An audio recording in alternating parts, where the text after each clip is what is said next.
Recording in progress. She loves to do that. Thank you for joining us on Frightening Frauen. We have Lee and Woo! I'm still not used to this not being mirrored. Lee and Ember today. Hello.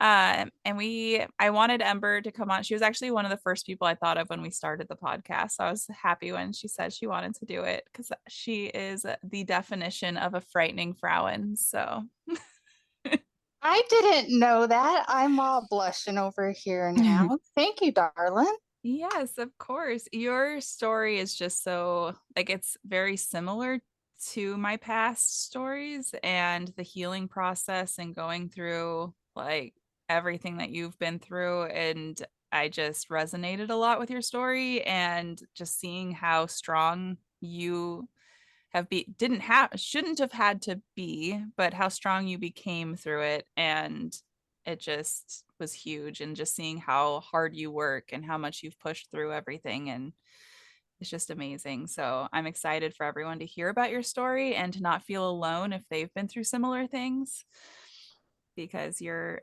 incredible. I'm just trying not to cry right now. Thank you so much. I really appreciate that. Right? Do it. For no, the I'm views. an ugly crier, right? Yeah, exactly. I'm an ugly crier. It's awful. It's like the snot. It's awful. We don't want to see that. I'm an empathy crier, so if you start, then I'll start. And I'm also an ugly crier, so it's a whole thing. I am too, so we'll all start crying. And then the watchers will start crying. It'll just be a thing. Yeah. It's a therapeutic cry. Yeah. Exactly. We're here for that. But we have to know first what your favorite dinosaur is. Oh my God, I was waiting for you to ask me this. Okay. Because I actually have a tattoo of it. Yes. Oh my gosh, that is adorable. That's awesome. So it's the unstoppable T-Rex. If you see, he has like the little grabbers. And then at the end of the unstoppable, I actually have the semicolon. Yes. Oh, there's so much in there. Oh, all of my tattoos are so much. Yeah. So yeah, but it has to be the unstoppable T-Rex. It's just not the T-Rex. It's the unstoppable T-Rex. So because That's much of like you guys, I also have Ehlers-Danlos syndrome. Yes, you do. Yeah, so I have Ehlers-Danlos, I have POTS, I have gastroparesis. I'm also an epileptic because of it. I've got the chronic migraines, cervical dystonia, and then because of my seizure medication, I am also now the proud owner of chronic pancreatitis for the rest of my life. Oh, congratulations. Thank you. Yeah. So that was always my thing was with, because I have figured out a way through everything. Yes. But in spite of my diagnoses and what my health has done to me and everything else. So I've pushed through, even though it's broken as fuck. I can say that, right? Yeah. You can say whatever you want. Yeah. Broken as fuck. But here we are. We're doing the best we can. So T-Rex.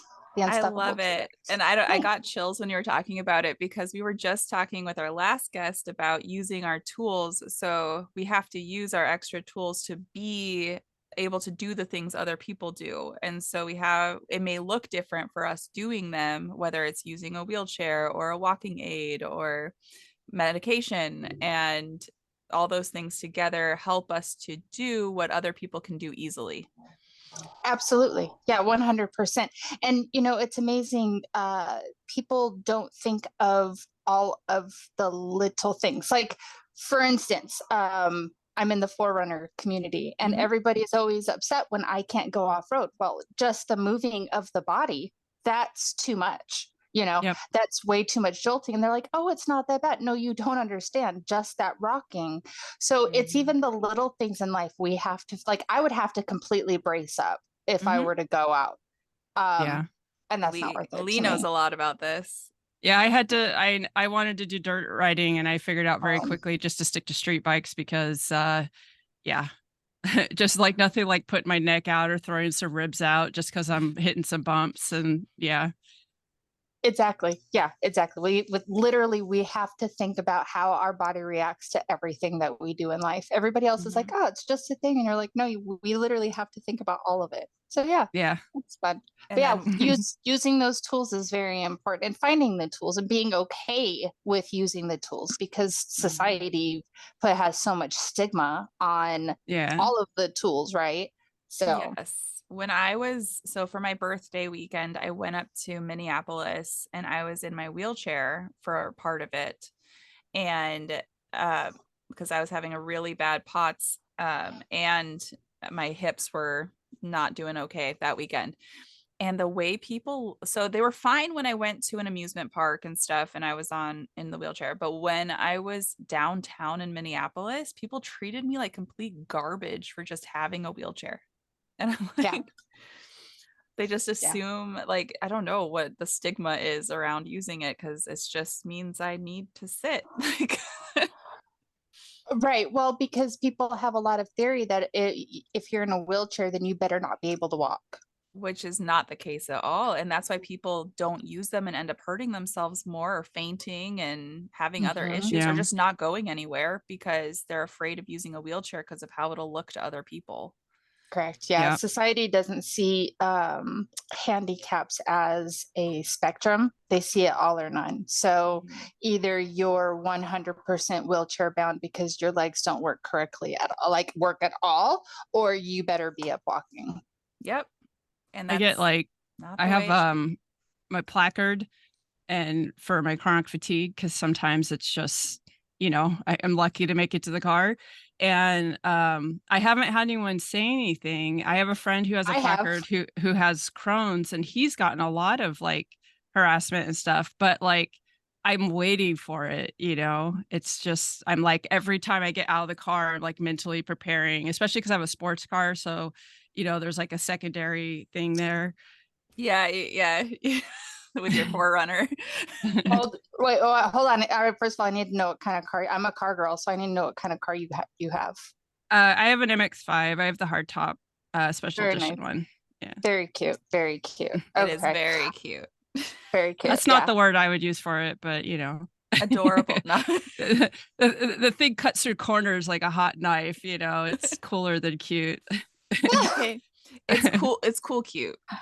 Right? She's cool, cute. Yeah, I'm a rear wheel drive muscle car girl. So any other kind of car, like a variations, I'm like, oh, it's cute, Hmm. Because when I think fast car, I think of choppy cans, brop, brop, brop, brop, brop, big O sounds. So Yeah.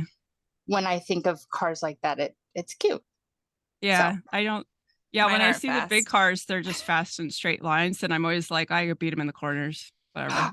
right, exactly. Oh yeah, no, I that's 100%. Yeah, no, you front wheel drives and all wheel drives are definitely Oh, my better in car's those my car's rear corners. wheel drive. Is rear wheel drive, but yeah. That's Is it one of all the things. time rear wheel drive? Yeah, the Miatas are all of them are rear wheel drive. They're driver's cars. So I did not know that.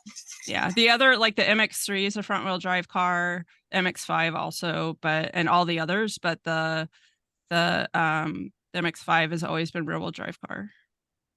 I did not know that. Yeah. Yeah. Well, all right. I was just schooled. Yeah. Like I said, I'm definitely, more of the bigger. Like my dream car is a Holden Commodore, the Chevy SS. So Okay. it's, big and Yeah. yeah. Yeah. They're fun. I had a friend that had a Z06, like an O2, Hmm. and he would let me drive it as his designated driver, and it was a lot of fun. And they actually that those cars in particular handle really well for being big and beefy, because you can take them to autocross track and they rip it up. Oh, for sure. Absolutely. Yeah, yeah, yeah. They not like a Miata though. No. They rip it up, but not like, yeah, Yeah. totally different classes in that. But no, they're definitely fun to drive. I was privileged to be around a Chevy SS and I got to drive it quite often, and it was cammed and everything. And Yeah, I just love that feeling, like with the big beefy cars when you hit the gas and it literally bites the pavement, and you could feel it just for a second resist and then just go. It's such a mhm, Motorcycles do that too, and I love that, like that feeling. My Forerunner, because I have the V8 option Forerunner, like the very few years that it was available. And it's the same thing because I feel the difference in other cars. You know, that's what I was telling my daughter, is trying to teach her the differences. When you feel it grab on the butt, it's the best. Yep. It's the Yeah. best. Okay, I could talk cars all And day. I'm All over right. here like, I want a hearse. Right? That's valid too. Yeah. Actually, I ran into somebody at the brewery that I was at a couple days ago, and he's like, my uncle owns a funeral home here and he has an extra hearse. And he called his uncle and had him come down to talk to me. So he's actually going to be on the podcast on the Two Crows side, and we're going to film at his funeral home, and he's going to tell some stories that have happened. He believes in ghosts. So he's going to tell some stories, and he's going to let me take a look at that hearse while I'm there. I feel like a hearse would be an awesome date car. For sure. I want to turn it into a camper. Shaggin' wagon. Yeah, Get in my double wide coffin in the back. Climb on in. See, I know cars. No. Right? I know that much. Love that for you. I have a bus. I know how to work on it. That's badass though. Like That is that's it's rare, especially now. Like it used to be like mostly men could work on cars, but now even men don't work on cars. It's becoming more and more rare for people to really understand their vehicles. And I had to learn everything on YouTube because I never had a dad that would teach me. So so I just like YouTube everything I'm doing. And with my Jeep too, I'm like underneath there on YouTube, like doing what it's like doing at the same time. Hey, no shame in that. There's absolutely Yeah. no shame in that. No, that's how we learn, you know? Yep. Whatever tool gets it done. I'm glad we have that tool. Yeah. Absolutely. 100%. Could you imagine like those, do you remember like AutoZone back in the day? Yes. Do you I remember, have like, one. well, yeah, for your older vehicles, I can imagine. Yeah, but yeah. I even have one for my 2004 Mercedes too, because I don't want to pay to take that. I don't blame you. That would be a pretty penny to have maintenance elsewhere. Yeah. Although that's now one of it the has things. an issue, and I have to probably sell it. It's so rude. It's one of the things I gave up when my body started to poop out more, and I have like nerve stuff in my neck and that goes down my arms. Is I used to do all my own maintenance on my vehicles, and I can do some things, but I can't get underneath and do like the oil changes and stuff anymore. And it's such I literally miss it because I feel like it was a way to like bond and just retain like confidence in my vehicle, especially on a motorcycle where you're always doing inspections and have to rely on two wheels, right? But now it's like I have to take it to shops, and it's like a loss of a part of my identity that I had to start doing that. Plus like the stress of like trusting people. So I literally stand there and make them show me everything and make sure that they understand that I know what they're doing and I understand it and they're not going to be charging me bullshit. I relate so hard. I worked in the auto industry and I was shop managers and service manager all the way up until 2019.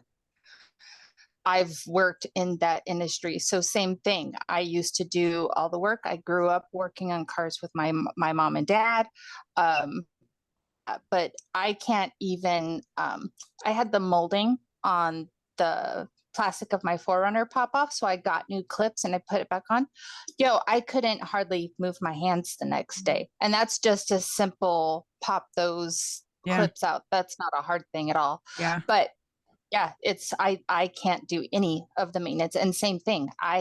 Because I've owned my Forerunner since 2010.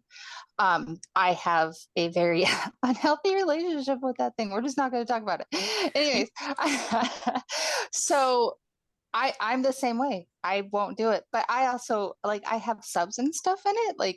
So I always make sure and disconnect all that before I give it to a shop because I don't need them testing that out if I'm not there. Yeah, right? But also I've worked at shops, so I have Yeah. reasons to not trust. Like Yeah. I know all of the behind the Yeah. scenes, Mm-hmm. you That know. that makes me like feel better because I used to back when I was younger, I had a really nice sound system in my car that was like and I used to pop the fuse out before I took it anywhere, like, like when I had to do suspension stuff that I couldn't do myself or whatever. It was like this, I don't want anyone else to use it kind of thing. Yeah. Yeah, well, because I don't want anyone else, overheating my amps or anything like that. I know the volume that's safe of that thing. They don't know what the volume's safe, Mm-hmm. Right. Yeah. I have too much time, money, energy invested in it. So yeah, I have 210s and some really nice ampage. So I have a little concert on wheels. That's my Nice. getaway. Yeah. I used to like driving around, listen to Mozart, and people would be like, "What?" Oh no, I dirty rap, a lot of dirty Yeah. rap.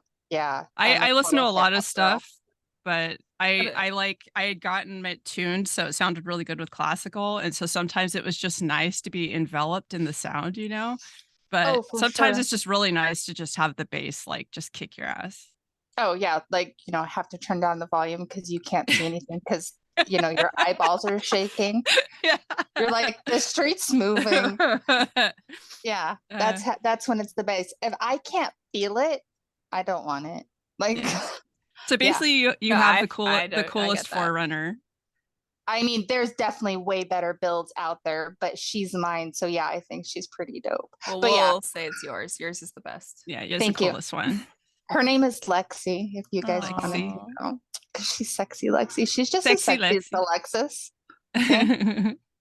Honestly, So Forerunners, in my opinion, are better than Lexuses by far. mhm. But I have like a thing with like I used to have a Toyota pickup truck, like an '87 22 RE engine and blah blah blah. And but oh for if yeah. and I got that because I was doing track days. But if I hadn't gotten that, I would have gotten a Forerunner. Like they're awesome. Oh, I will have a first gen Forerunner. I will someday. That is on my bucket list of cars. We even talked about that. That was on my list, Tyler. Do you remember you listing Yes, yours yep, off? And yep, a first gen Forerunner is yep, absolutely on my bucket list. Fucking top off. Look, Forerunner needs to get their shit together and come out with a top off vehicle. yeah. Yeah, Literally. They're Could you nice. imagine they could dominate the Jeep industry? Like, for because so many real. people have Jeeps simply Hmm. because they want the top off option. I would have a Jeep if they had better reliability and longevity. I know the behind the scenes stuff. That's why, whatever. Yeah, So, Yeah. my yeah. Jeep is shaking so bad right now.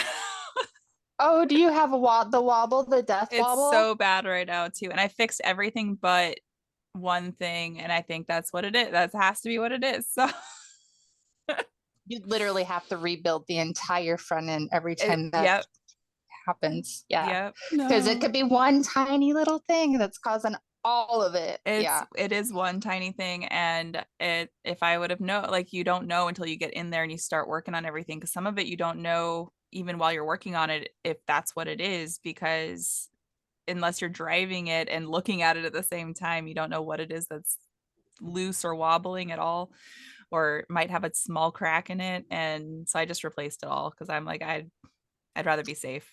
Yeah. I need to rebuild my entire front end. And mine is making so much noise right now. She's been neglected. Look, Hmm. life's hard. Poor girl.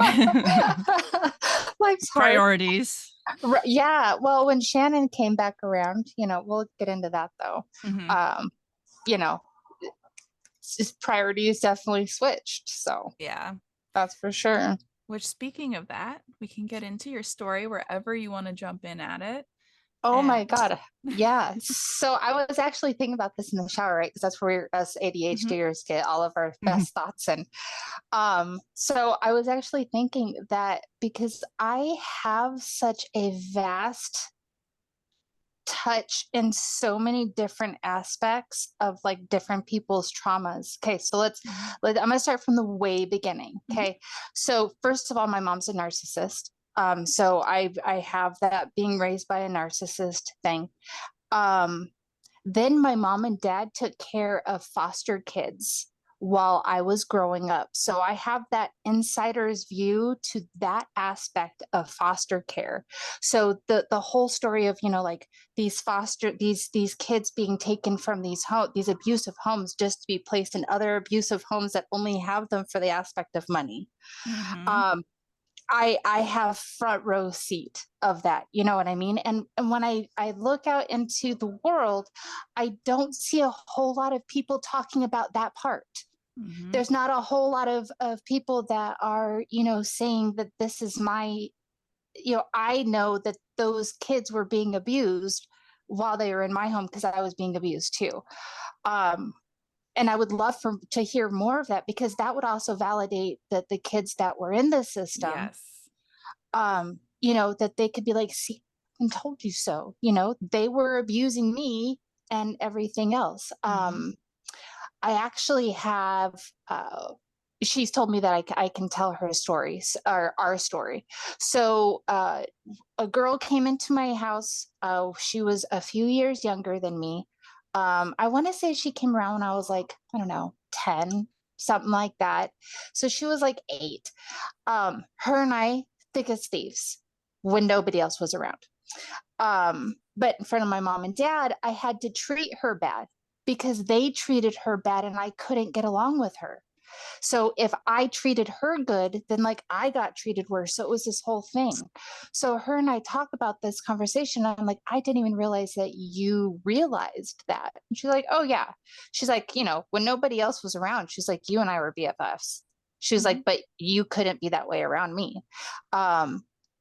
Yeah, my mom and dad, the kids, they were just, it was awful. Then I'm a teen mom. Mm-hmm. I found out on my sweet 16 that I was pregnant with my son. Um, my mom and dad tried to force me to have an abortion. Not that I am against them, but unfortunately, I was assaulted when I was young, and that resulted in me being told that I was never going to be able to have kids. So when I first started having sex, here I am not thinking that doctors don't know what they're talking about. So I told my boyfriend at the time, we don't need to use protection. I can't have kids. Well, a few weeks later, here we are. So, we were both virgins. So I didn't see a reason. He didn't see a reason. I can't have kids. So we were fine. Well, universe had other things. It was fine. So my mom and dad tried to force me to have an abortion. I called up Planned Parenthood. They said, I said, do I need to do this? They said, absolutely not. It is your body. I said, cool, hung up the phone, told my mom to fuck off. I'm not doing this. Few days later, you not, my mom, I come walking in from somewhere and my mom has these man and woman sitting in the living room. And I'm like, oh, hey, what's up? And she's introducing me and she's like, well, these are going to be the mom and dad to your baby. Pardon me? She's like, Wow. yeah. So when your baby's born, they're just going to go ahead and take it. No, they're not. Okay. So they were making my life miserable. And I told them that if they didn't sign me off to get married, that I was going to continue. I was going to be proceeding with CPS investigations because I had turned to them in numerous times. Mm-hmm. So I had dirt on them, and they knew that I would talk. Right? We all knew I had this in me at some point. I was just hushed for a long, long, long time. So they signed me to get married 10 days after my sweet 16. 0 out of 10, do not recommend that experience. We were just too young. That he did have some very controlling tendencies, but we were very young. I don't want to say that he was abusive, but I think it could have led that way. He was controlling. It was a thing. Like, I was very young. I don't remember a whole lot. I just know that I was happy to be out of there. Like, I just knew it wasn't the thing. So I ended up divorcing him, but I had to move back in with my mom and dad. We were married 3.5 years. Back me up if I get off track, because I'm just trying to go through the story here. Yeah. So we were married for like 3.5 years. We divorced when I was like 19. Well, I ended up moving back in with my mom and dad. I was working at Walmart at the time. 0 10, do not recommend that experience either. um, and I was like, look, I could do this single mom thing, right? Because I was actually raised in the family. My mom and dad are still together. They still live in the same house that Mhm. I was raised in. um, I very much had that experience of the very typical, you stick it out, you Mhm. you know what I mean? Divorce is not an option, blah blah blah. So Were they religious as well? no, so my well, ish. So my Mhm. dad, it was obvious that my dad didn't believe. And if you did bring it up, he'd like, yeah, I don't believe in that shit. But he didn't like talk about not believing. Mhm. Um, my mom was Roman Catholic. I was raised Roman Catholic. My brothers went through, I believe both of my brothers went all the way through catechism and all of the baptism and everything. I know my oldest brother, the favorite one, Mhm. that one, he went all the way through the program. Um, oh, back to him. He tried to pay for me to have an abortion as well. Your Then got married brother? in then got married in a Catholic church shortly after that. Abortion's not okay unless it fits your stigma, says the my brother and family. And pretty Anyways, much everyone I know that in my family as well. yeah, exactly. Where was I? Take me back. So you got divorced, had to Got move back divorced, in. moved back in with my mom and dad. Thank you. Moved back in with my mom and dad. My dad's a raging drunk. Okay, drunk, drunk, drunk, drunk, all the time drunk. I actually called him out on his drunkenness, and he tried to beat me up in front of my son, and that's what caused me to move out. Okay, so backtrack. I had moved in with my mom and dad. I quit Walmart. I started working with my mom at these apartments that she still manages, very, very racistly and homophobically and everything else. Anyways, she profiles all of the applicants 100%. Anyways, and then if she does let them in and then they mess her up, like, and they do something to go back on their word or bail on rent or anything like that, oh, let me tell you the names that she calls them. If Ugh. Yeah, it's a whole thing. I've had to deconstruct so much racism out of my blood. It's been an entire journey. Um, so moved back in with my mom and dad. Shortly after that, while I was still working at Walmart, okay, back while I was still working at Walmart, this kid kept going through my line. I knew him from high school. Well, we ended up hanging out for a while. During that time, I quit Walmart, started working for my mom. I also went, here's a fun fact. I worked at a gentleman's club as a cocktail waitress for I a did whole too. for like whole 2.5 weeks. I'm like, this shit's not It funny. was no, it was terrible. It was in Pensacola, Florida, and I didn't know what it was when I got hired, and I was going to be a cocktail waitress. That's all I knew, and it was called like Devious Angel or something, but that was not the name they gave me when I interviewed. When I showed up, it was a gentleman's club. Oh yeah, no, I totally knew that that's what this was. I walked in there, well, because this girl that I worked with at Walmart, her and I both went and did it together. She was a single mom too, and we're like, oh, why not? It'll be Mhm. fun. We'll go get the tips. And 2 weeks. I lasted 2 weeks. Yeah. But I did get a $68 tip because a dude wanted to touch my ankle. Oh, I was down for that. I was like, you know what? all day, every day, touch my ankle. Yeah, 100%. So apparently I have A amazing wrist. ankles. Right? Exactly. Yeah. A knee. I would give a Oh, knee that's 120 at least. Right, about right. I was gonna say. enough. Right?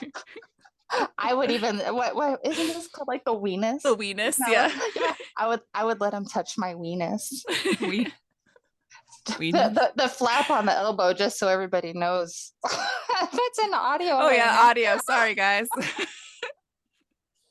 We will allow you to touch our weenuses for $120. Yeah, exactly. So anyways, that was fun. So worked with my mom at the apartments. I ended up, this dude that it was a friend with benefits thing there for like a minute. Like we dated for a second, that didn't work out, but I was 19. All right, we're just not going to judge. So I end up every time we would hang up. Can I remember this was like 2001, 2002. So we're going back in the day. Okay. So every time he would go over to his friend's house, he would hand the phone over to his friend. Well, the friend and I spoke numerous times. Him and that friend ended up having a falling out. That friend reached out to me, something like that. That friend ended up being my now ex-husband. Oh, lovely. So glad. In revenge, we were like, you know what? We should go out. Like, not even on a date. It was literally supposed to be like a look like a date, revenge thing. Okay. So, but he's a total love bomber. Oh, girl. And I was 19. I went from, remember, my mom and dad's to marriage, my mom and dad's. Like I'm bouncing around from, not good situations the entire time. So I get a man that shows me a little bit of attention. Let me tell you, he had me whooped. Okay. So, but I always knew, like, I didn't ever find him attractive in the face until later. It was 100% the way that he made me feel, because I'm pansexual. So it was the chemistry that was there that made it seem like, girl, it was too good to be true. Like, so like Demi as well. Yes. Oh, 100%. Yeah. Oh yeah, 100%. Yeah, like yeah, 100%. So after that, okay, so I picked him up from his mom and dad's house because he didn't have a vehicle. I am hiding in embarrassment. Okay. So all of the red flags were here. I pick him up from his parents' house because he didn't have a vehicle. I drove there, and while I was driving there, he was criticizing my driving. We go and walk around a baseball game. I don't even like baseball. Okay. I go sports. I hate sport. I'm just not. Okay. I hate them. I'm with you there. Same. I'll go to an in-person game for the Yes. experience, but it's Yes. not about the game. I don't watch the game. I'm watching the people like the entire time. Like, hey, do you see? Hey, do you see? I ain't watching the game. And, then because I feed off the energy of the crowd, and that part is fun. Yeah. When your team's winning. Anyways, so we walk around, there's fireworks. After there, we go to this local place called Saguaro National Monument West, and he says he goes there all the time, probably takes all of the girls there. That's probably what it was. It was his take the girls to spot. And it was a full moon, and we sat out there, and it was magical. And then we went to his place after, and we did nothing. Okay. He knew what he was doing because we had talked on the phone a lot of times. So I want to say we conversed on the phone for probably 2 months straight before we ever actually met. So he had already infograbbed a lot of information. Okay. So he knew what to say. He knew what to do. He knew that, I had bad sexual traumas in the past. So he knew to play that one super cool. Okay. So, he had talked about he was going to be a massage therapist and was going to go to school for it and wanted to know if I wanted a massage. But again, he was a gentleman. We did not do anything. Left that morning, and I was like, fuck, I'm going to marry him. Okay. Now let's not forget I'm fresh out of a divorce. So that scares the fuck out of me. Not only that, a lot of this feels too good to be true. I avoided him for a month. I avoided him 100%. He was gone. Like, he would call me and I'd be too busy doing all the things. Well, then I started noticing that he was no longer chasing me. I had Mm. already had all of that love bombing and everything else. Okay. So I had had a little bit of a taste of that. And I'm like, oh, what if I miss out on that? Okay. So around my birthday, I took and I contacted him and I let him take me out for my birthday. From that night, I ended up staying the night with him again. And yes, bumping uglies happened. It was very ugly. Anyways, so we were inseparable from July on. Okay. I made him wait from July till September to meet my son. In September, after he had met my son, I believe it was September, his grandma's birthday. I believe it was September. His grandma was having a birthday, and I brought my son over, met the whole family. It was shortly after that that I called my dad a drunk, and my dad came at me with fists. Okay, my dad's big. Okay, big. Looks like Hulk Hogan. Not even kidding. Mm-hmm. I can send you the picture to share if you want. Looks like Hulk Hogan. Okay, big MFer dude. He's like 6'1", shoulders that are I just big dude. And here I am, right? I mean, I wasn't this skinny then. Anyways, he came at me, but Cody was standing right in front of me. So I let my ex know what had happened and moved in with him right then and there. Okay. So this was like a desperation I needed out of there. Well, from then on, it was we moved from he was living with his mom and dad still. So yes, I moved in with his mom and dad. Remember, I had just turned 20. So moved in with his mom and dad. We moved out of there shortly after because I got a job at an apartment complex. So we got a discount, blah, blah, blah, moved in there. Well, shortly after we moved in there, I found out I was pregnant and I was only going to get a 2-week maternity leave. So that wasn't going to work. So we ended up moving in with my mom and dad. During that time, all of his masks had come off. Mm-hmm. I caught him having an affair when I was 8 months pregnant with our daughter. He had a terrible porn addiction. Like he was hiding behind my back. He was, he never wanted to touch me. He just wanted the porn, blah, blah, blah, blah, blah. And every single time that I would bring it up, it was my fault. He had the affair because we moved in with my mom and dad. It was my fault. He was reaching out. Like, so it was a very typical, it's always my fault that whatever it was that was wrong. So when I caught him in the affair, he says, the only way that we're going to be able to fix this is if we move out of here. I said, fine. So we move out of there. We rent a house because he was working for the railroad at this time. Which is good money. It was decent money if he worked. If you right. I remember who we're talking about now. Yeah. So there was like a quota for how many days you had to work, and he only worked in that quota.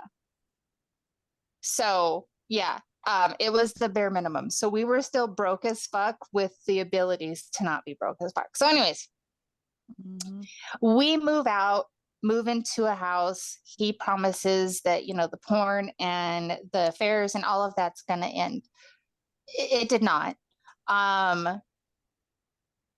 But we were not married at that point. We end up getting married. So I had Madison, my middle daughter, in November of 2003, and we got married in March of 2004. During all of this, I was still catching him with porn. I was still catching him like having inappropriate work relationships all of the time.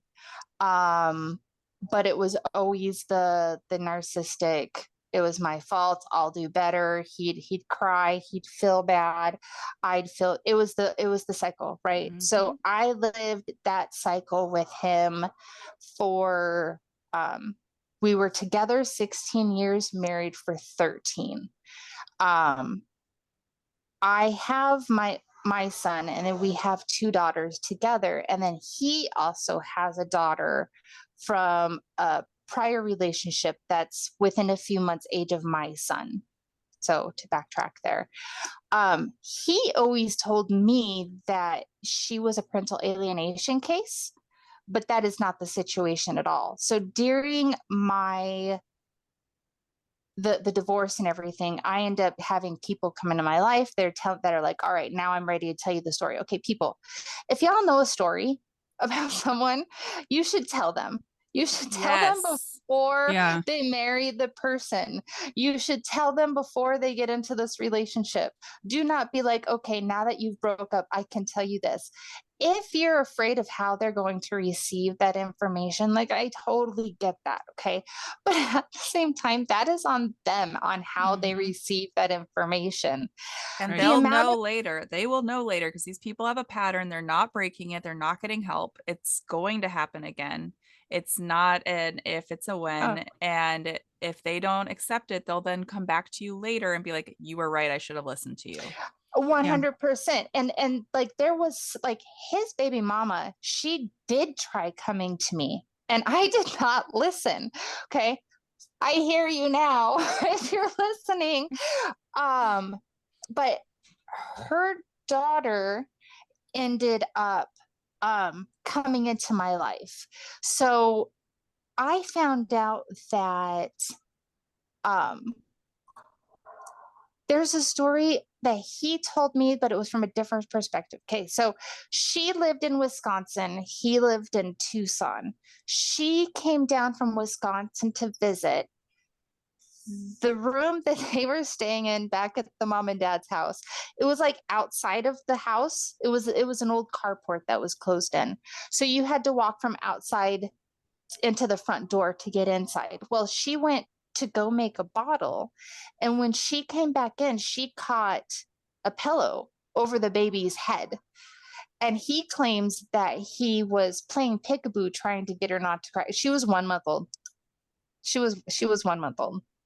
Because she was or very tiny. Like it was not peekaboo age stat. Okay. He claims, oh, I didn't know what you do with the baby that why are you having kids? Anyways, so there is that. Fast forward, there was other stories. He completely he tried signing off rights several times because he didn't want to pay the $300 a month in child support, and I was always like, no, we're going to continue to pay this. That's one, the right thing to do. Not only that, too, she's going to know one day, hey, he kept paying, right? We have to look towards the future. Well, It's not the now, kid's fault. Like, that's the thing. Even if it was an alienation case, mm-hmm, you would still want to take care of your child. That's still your you would child. still your child. Yeah. Um, so anyways, he was pissed because she had a new boyfriend. So um he tried signing off rights, never communicated with anytime that there was a card sent, I did it. Anytime that there was a gift sent, I did it. Any relationship that there ever was between them was because I fostered it 100%. Okay.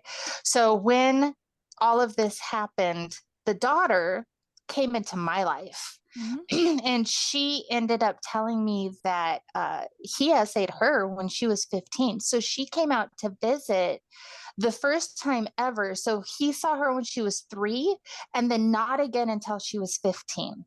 So she came to the house over Christmas. She was supposed to stay with us for a month. Well, she woke up to his hand on her inner upper thigh and he was rubbing Mhm. like the inside up towards the crease area. He says that that's just how he wakes his kids up. Hmm. Mhm. This was even submitted into court later because, to go into the story further, um, after I'm getting way ahead of myself, I need to back up because we haven't even talked about like what has happened during the divorce. Okay. Um, we ended up, I'm going to completely stop where I was and That's go fine. back. Hopefully everyone else can figure this out. My ADHD brain just did that thing. So in 2016, I caught him in his final affair. We had moved up to Central Washington for his job.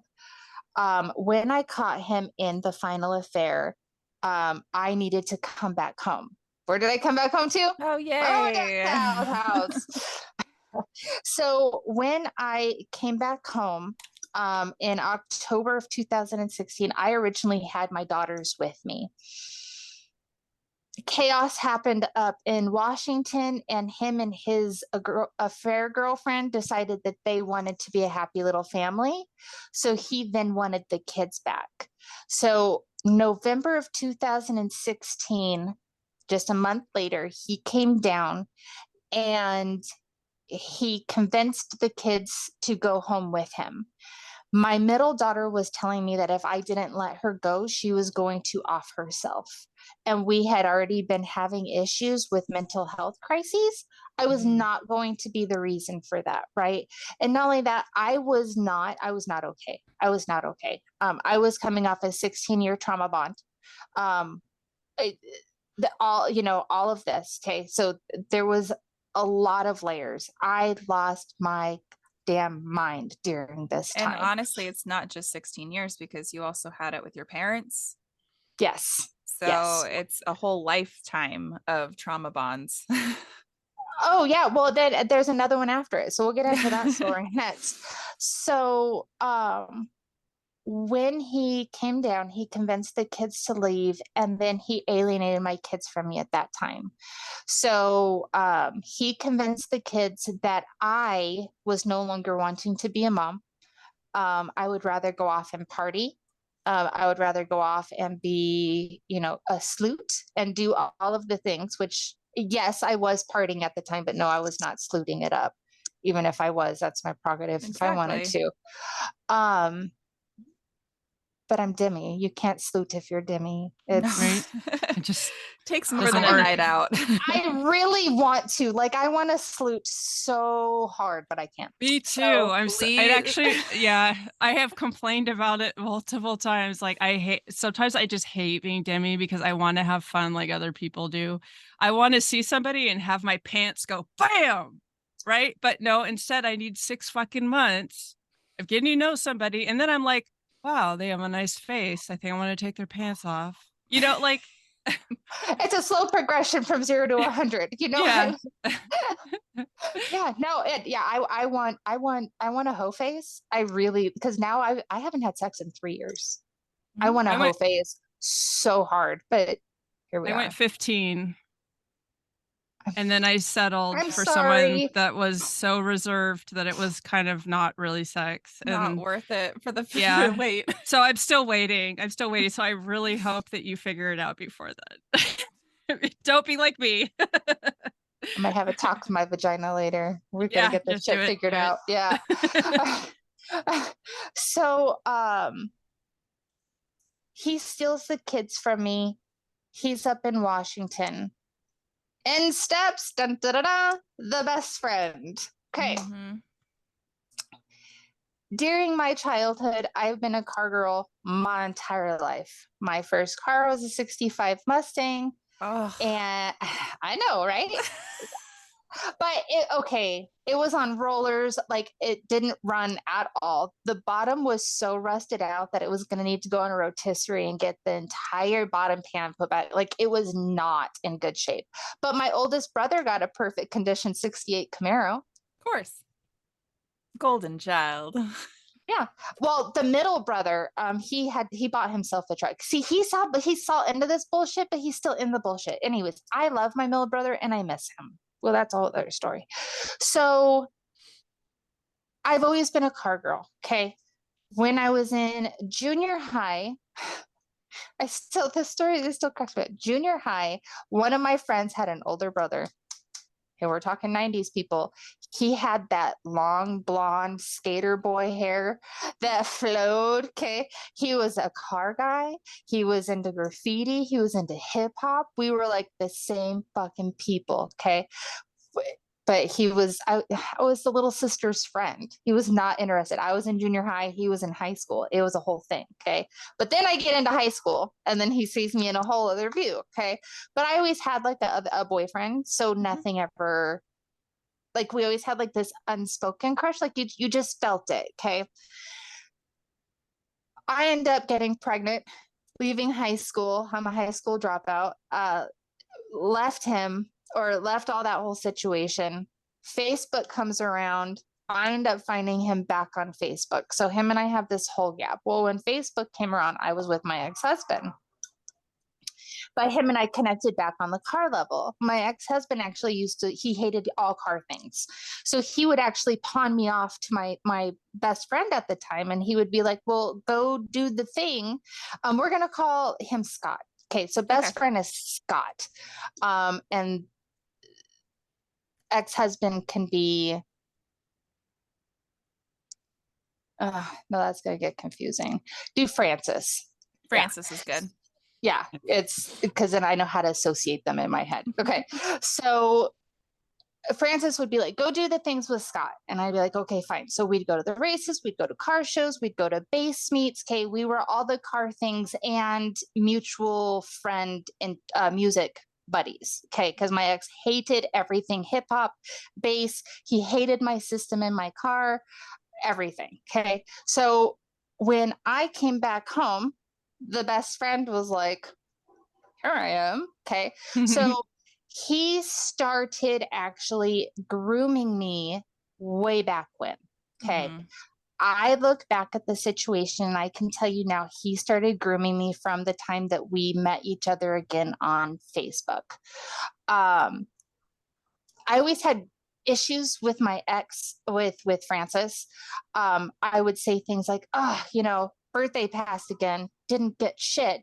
And Scott would be like, oh man, that really sucks. If I always do this Mhm. for my girlfriends. And for my girlfriends, I buy them, these things and I do these things and we always do these things. Okay. So I'm doing like these little, check marks in the back that you don't realize you're doing, but you're doing. Mhm. So when I told him, because I came down in March of 2017, right before I ended up moving of 2016, right before I ended up moving home because my dad had knee replacement surgery. And I was hanging out with him while I was here. So there was one night that we were hanging out and I told him, I said, look, homie, I think that Francis is having an affair. Um, and he played me this song and it was just like a slide it right in there, but it was like about this high school romance and now they're together and everything's perfect. And I didn't realize it at the time, but looking back, it was him like easy, like Mhm. planting little seeds, right? So when I came back, I had all of these little check marks. Okay.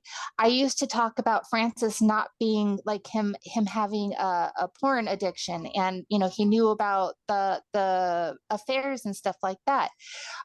He knew that he would turn me down all the time for sex because he'd rather porn. So he would make comments when he had a girlfriend. He'd be like, me and my girlfriends, we're always doing this stuff. We're always sexual. We're always this. We're always that. Mhm. So I'm going, okay, he's sexual. I'm sexual. This is part of my criteria now. He was not at all. He was not at all. It was all lies. So we he captured me enough. He would breadcrumb me.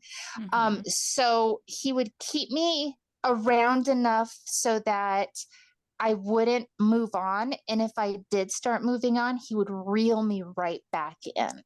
So I started feeling and seeing the differences in him. We started dating, I want to say October of 2000 and nope, September of 2018. Yes, September of 2018-ish, we started dating. And during that time, he wouldn't tell anybody that I was his girlfriend or that we were dating until like March. Um, but he wanted all of the girlfriend benefits. So I would be like, look, if I can't have it all, I'm not giving all. And he'd be like, okay, fine, I'll give you all. And then he'd give me a title, but then he would pull back on like sex and stuff like that. I have actually figured out that along with his narcissistic using sex and holding it, like withholding it, because that's a sexual trauma all on its It own that is. people don't talk about. That It's sexual a withholding. when it's intentional and it's not a I'm not feeling this, like it's not about you. It is a form of neglect and manipulation. 100%. Yeah. And when he knew that I required it, but he knew that he could not provide it. And that's when it becomes an abuse cycle, because he knew that he was never going to be fulfilling, right? Mm-hmm. So he I figured out through all of this and his behaviors and everything else, I thought for a while he was asexual. Mm-hmm. Okay, 100% fine with that. If that is the situation, just be upfront and honest and find partners that align with that as well. Okay. Mm-hmm. I always thought that's what it was. Excuse me, until I had an eye opener. No, he has severe religious trauma with a breeding kink. Okay. The only time that he would ever want to have sex is if we talked about having a baby. Now, I had a partial hysterectomy years ago. He would literally get mad at me that I could not provide him a child. You gave that asshole's babies. Okay.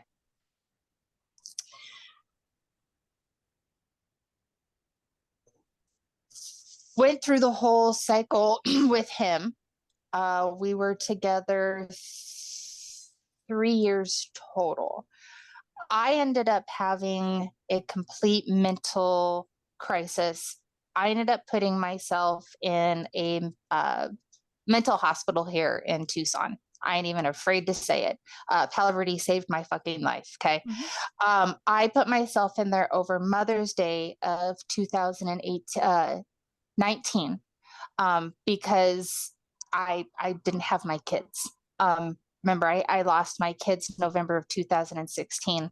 Which I will Um, say that because I've talked about it on here too. I've checked myself in 3 times in my life, and Mother's Day is one of the number one days that they're full. yep, yep, I could 100%. see that. I always get really depressed around Mother's Day. So I mean, there's so many mom traumas. You know, you have the moms of, Your you know, own the or of yourself. oh, yeah, or you know, you death or Mm-hmm. alienation, or you've lost your own mom, or Mm-hmm. your own mom is an abuser, and you know you're still dealing with that. Oh, there's so many layers of it. Mm-hmm. So many. I have all of them but one. I just haven't lost a baby. Thank the stars on that one. Um, so So you checked your check yeah. check myself into Palo Verde. When I came out of Palo Verde, at this time, I was a transmission shop manager and I was a waitress 3 nights a week at a little restaurant here in town serving food, Thursdays, Fridays, and Saturdays. That was literally just pocket money because my transmission job paid all of my bills. The other job was just blow money. Okay.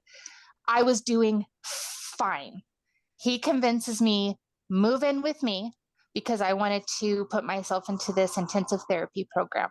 He says, move in with me and I will take care of us. You take care of you. Which would be lovely if that was the case. Which would be lovely if that was the case. So I gave my entire apartment away to a women's shelter so that some woman could have basically a fresh start. Mm-hmm. It was my fresh start out because that was everything that I had gathered from my divorce over the few years.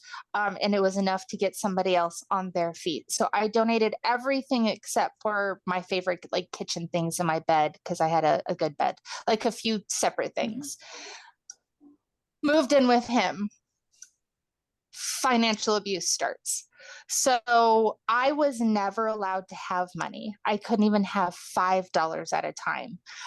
If I needed toiletries or anything like that, he would take me to buy them, or he would give me the money and then I would have to give him the money back. He With only the put receipt, I'm sure. with the receipt. Yes, exactly. He only put $20 worth of gas in my car at a time, so that he could keep track of my mileage and how far I was going, because he had calculated how much I would need a week to get back and forth to therapy. Um, I was required to keep the house clean and cook the dinners. He would take me shopping, and then walk, behind me the whole time, mumbling, grumbling. And then when we purchased the groceries, I got shamed for how much I was spending. So, this was before I had pancreatitis. So I could eat more, but I couldn't eat everything because I still have gastroparesis. So I still had a pretty limited diet. My body was under a lot of stress, so it was acting up at the time. Because of the financial abuse, I got down to like 102 pounds. I'm currently like 119. Mm-hmm. I was my breastbones were sticking out, like you could see each individual. It was awful. I ended up breaking. He proposed. He put like a $14,000 ring on my finger, but the reason why he put the $14,000 ring on my finger was, and he told me this, was because he had to look good for everybody else. It's not because I deserved it. It's not because he thought it would look pretty on my hand. No, it was 100% because he had to look good for everyone else, and it had to be big enough so everyone could see I was taken. But how It dare was you spend $50 on groceries? literally, yeah. He's the one that had the Chevy SS that I loved. Okay, and we had talked about getting me one.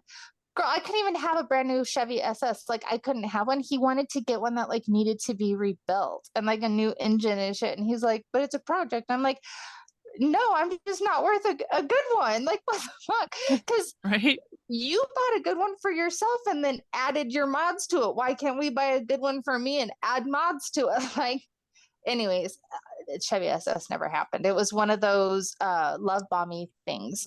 So we had gotten in a fight. So he would, let's talk about buying you a cool car or upgrading my stereo system or something like that. So that was always his favorite thing to do. Oh, girl, we put molding so many times for like new audio systems and everything. So that was his favorite thing to do, was to love bomb me with vehicle stuff.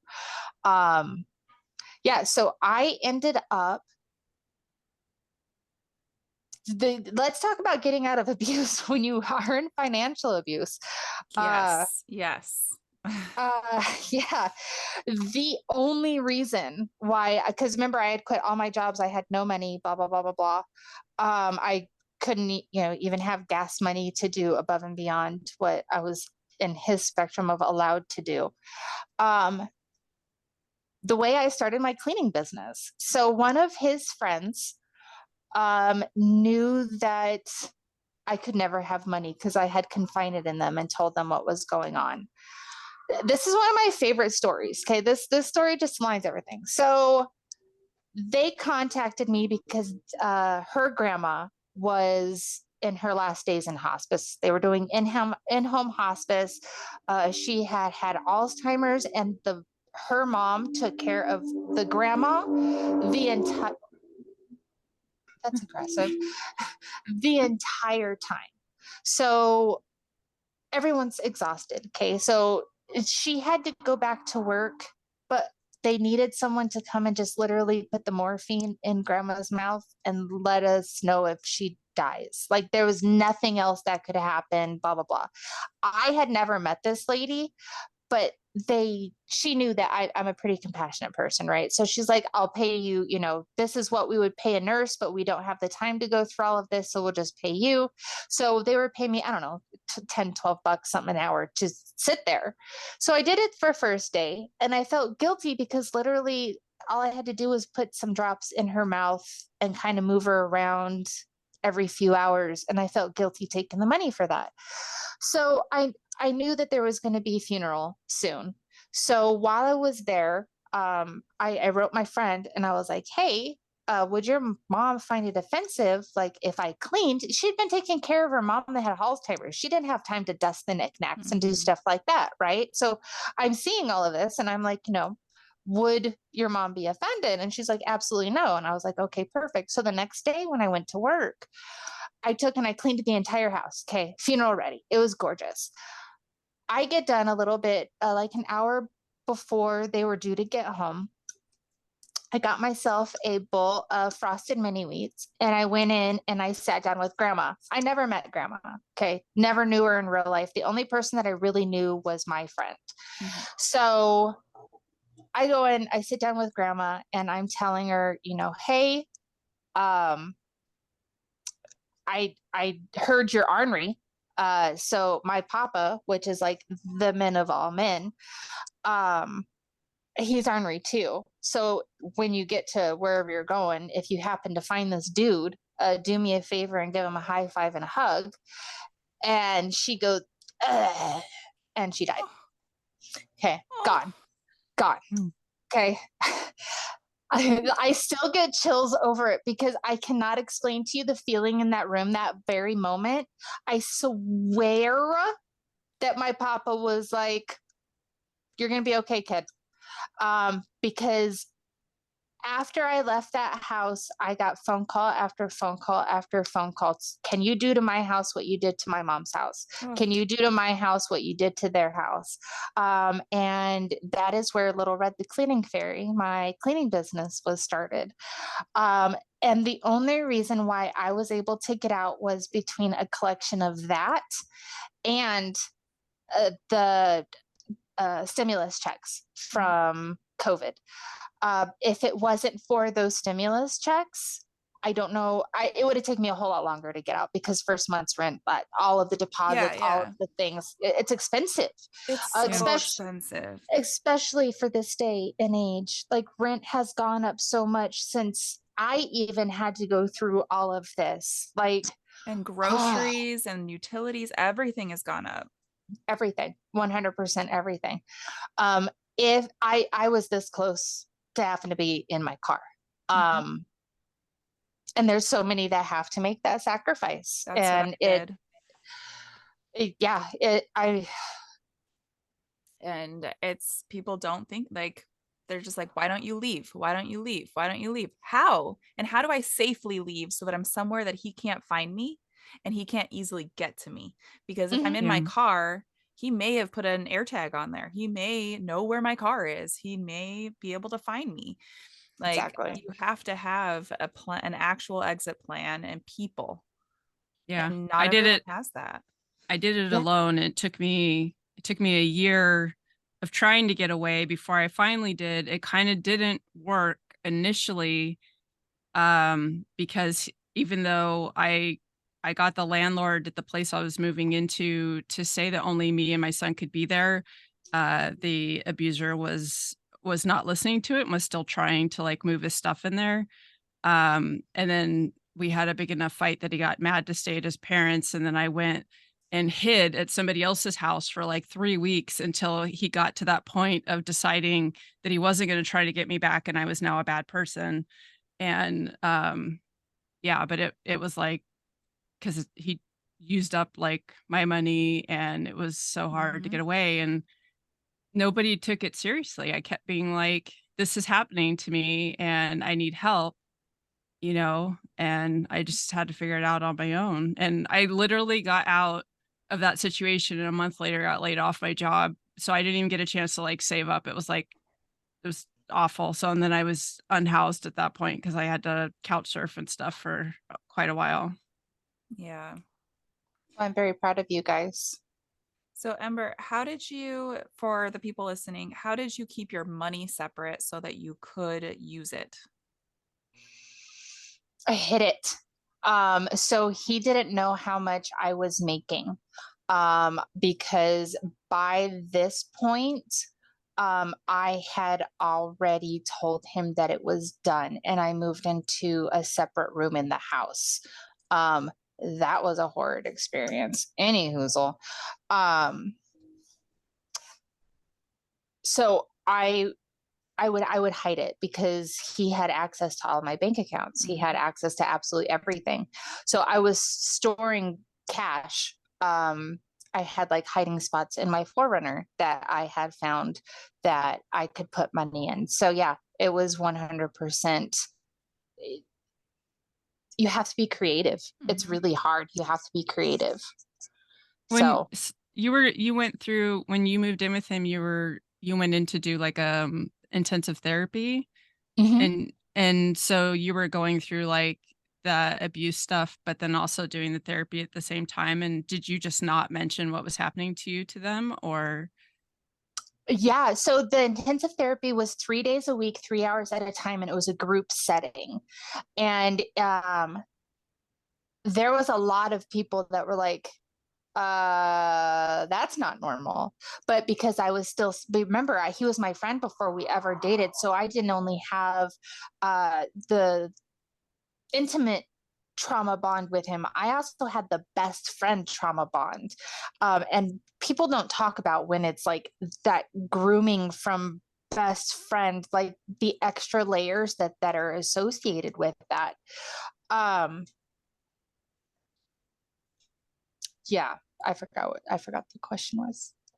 No, I'm good at no, that. no, that's, I Yeah, think that you you did basically, answer Okay. it. yeah. Okay, good. Yeah, I'm like, I feel like I just went on a tangent at the So end there. you did talk about it, but you also made excuses for it at the same time. Exactly. Oh yeah. Or be like, oh, we talked about it, no, it's okay now, because the intensive therapy is normally like a 9 to 12 week thing. Mhm. You guys, I was there for months. I was there for like 9 months, because I didn't want it to end, because I was getting so much out of it. And I have to say that that was literally like the kick in the ass for me that got me going. Because not only did I've had my own therapist and the group therapy and a psychiatrist all at that time. So I was hitting it at all angles. So yeah, they were pointing it out. I was making excuses, but knowing in my gut that Mhm. it needed to change because it just happening over and over. But here's the thing was I finally escaped. Okay. So I finally get out in May of 2020. So right after COVID hit, um, I got into my apartment shortly after like a small no contact. He ended up schmoozing his way right back in. So we dated for a short time there. Then I went no contact again for a year after that. Come to find out, he was watching me on my TikTok account.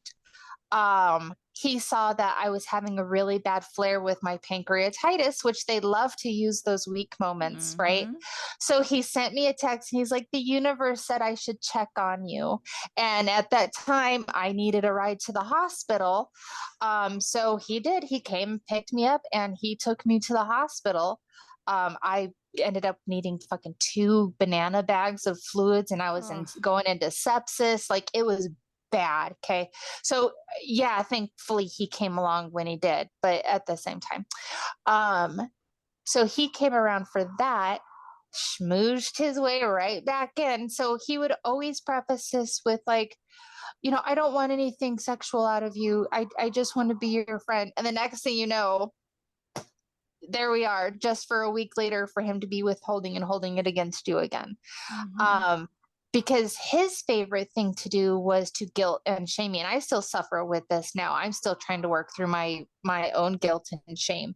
um, because any comfortability that I showed in my body was not okay to him.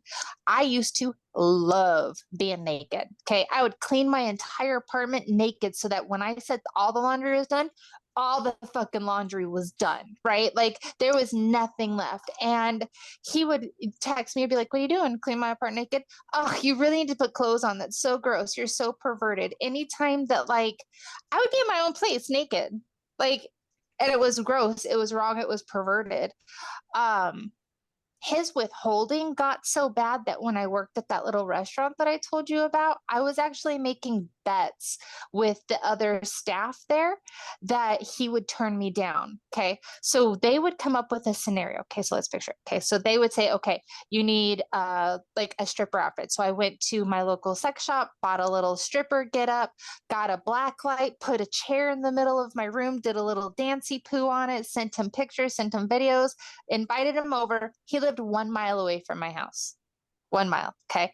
So this is what we do. So Thursday we would come up with the plan. Friday would send him pictures, hoping to get him to stay the night, either Friday night or Saturday night.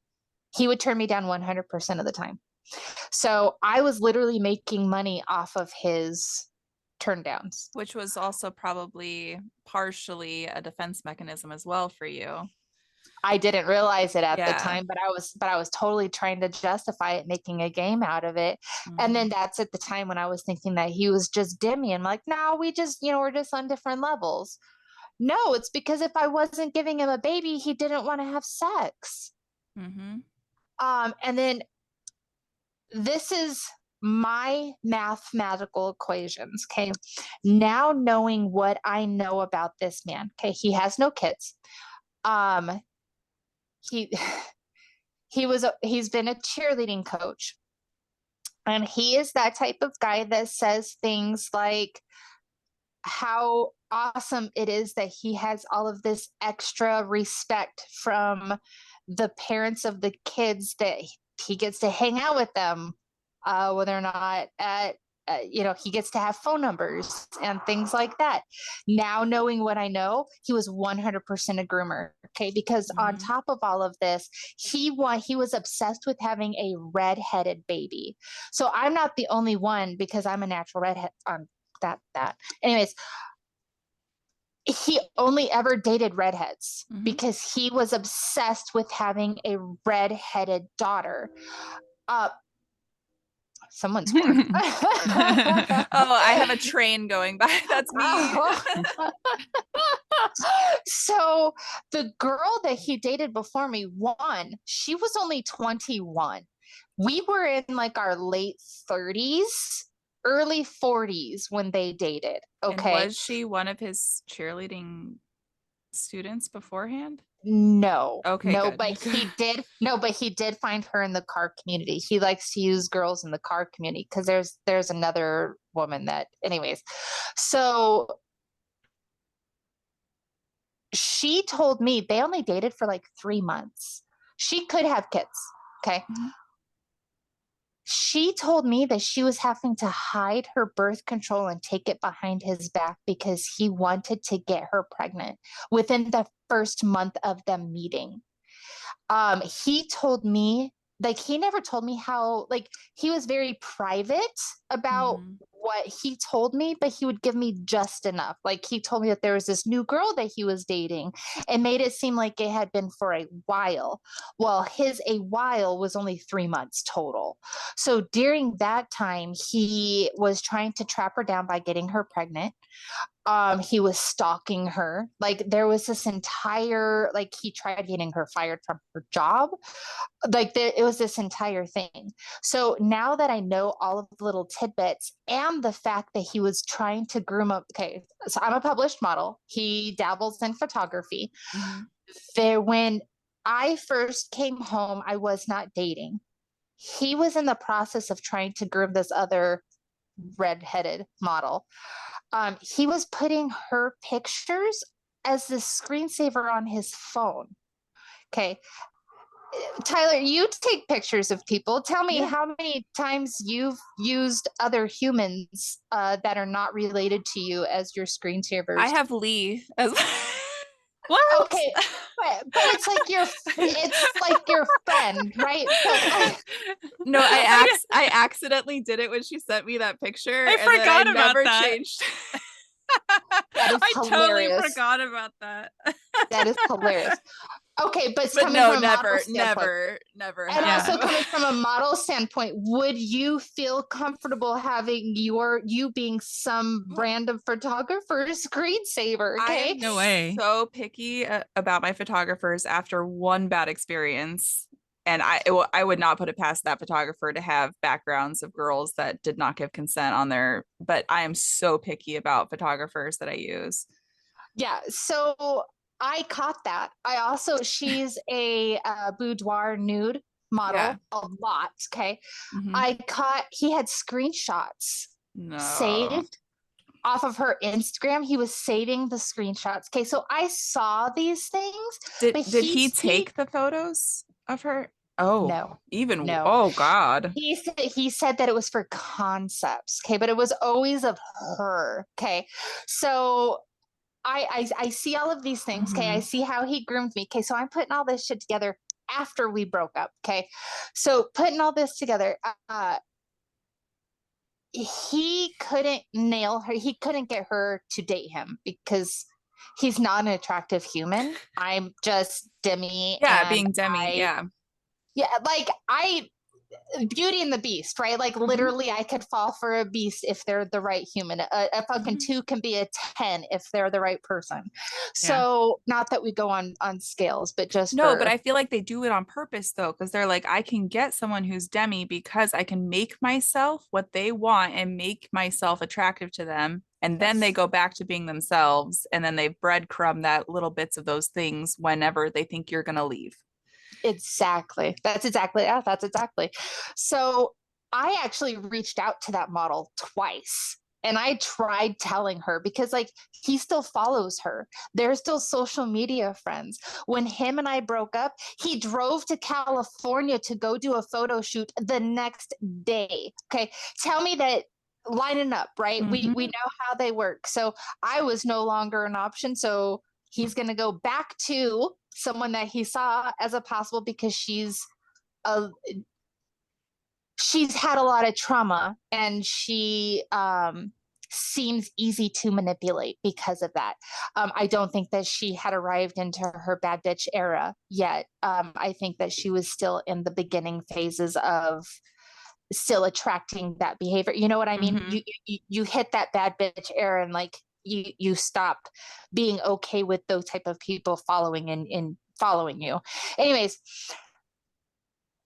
so I had all of these other models being like, "You're lying," and I'm like, "Girl." I And have here's the thing: receipts. I have a receipt, and here's the thing, because I even had conversations in DM that I had sent to him, because I would see him hearting her things. I was not allowed to do any type of lingerie shoots. Okay. I have this one shoot where I'm in like this bra, but I'm wearing this like white shirt over, but it's like all black background. So you see no body except for sometimes a little bit of a lace bra. He tried to forbid me from putting that photo shoot out because you could see my bra. Okay. But here he is liking and hearting and commenting on these nude things. Okay. But I'm forbid from it. Okay. But he shot those shots as well. So he was Hmm. allowed to shoot them. I wasn't allowed to do it because here's the thing. He would say, I don't want no photographer having pictures of you. Because he knows what he does with them. Bingo. Exactly. Exactly. Because I, yeah. I saw his photo folders. I know what he has. I know he has pictures that they probably shouldn't have been kept. You know But what I that's mean? for work. That's for work. It's professional at that point, but other professionals can't do it. Just you, homie. Just you.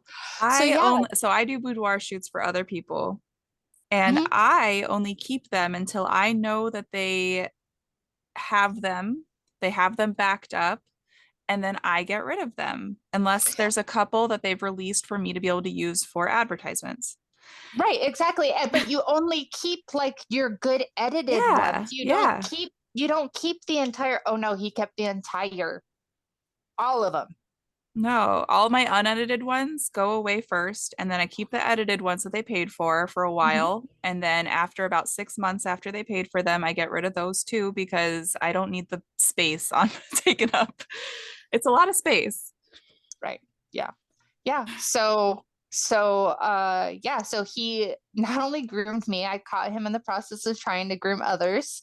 And that one's just a goddamn mess. But So going back to what you said, because I have a similar experience of a partner of mine. going behind my back and talking to other people and cheating on me. And they would say all the things that I begged them to say to me. And they were giving the other people all the attention that I was not getting. And then when I asked, and this was on camera, when I asked like, why they wouldn't do that for me, like, what the most painful part is that you're doing exactly what I begged you for. They said, because I'm afraid you would cheat on me if I told you those things and built your confidence up.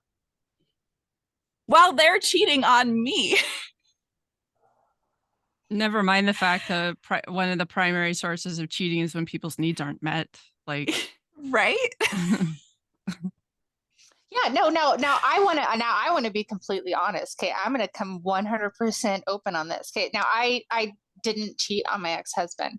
I was always faithful with him. But there was absolutely a gray area of cheating with Scott. And what had happened was we broke up. I started talking to somebody else. He came back into the picture, and then he was like breadcrumbing me along. Well, I had this other person I was really in, like, they're my one that got away 100%. Like, if you believe in that shit, I do. Oh, I do. We're still social media friends, and they're in a relationship now, and my soul is really happy for them. But at the same time, like, I chose wrong. Anyways, so you guys, while I was in the hospital, because when I admitted myself, okay, I locked my phone. He knew what the password was. There's no reason. The only reason why I have password on there is because there's shit on my phone I don't want other people to see, right? Like, if it gets lost, which I lose my shit all the time, I don't want someone else to be able to get my information. So it's not that I was hiding it from him. I was hiding it from the world. So turn off my phone, hand it to him. He goes through my phone while I'm in the hospital, right? Perfect timing. Perfect timing. I deserve it? Yeah. But, like I said, this is a gray area because we weren't boyfriend, girlfriend, but we were hanging out again. So it was a gray area. Anyways, so did I cheat? Ish.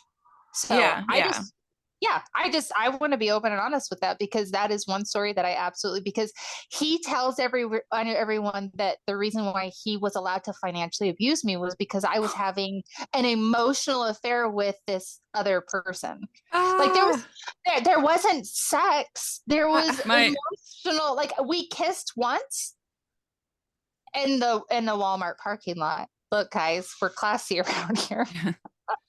my autistic ass is like, if you did not explicitly say that you were committed to each other again, whether or not you'd been involved in the past, you were not cheating, because there was no explicit agreement for monogamy yet.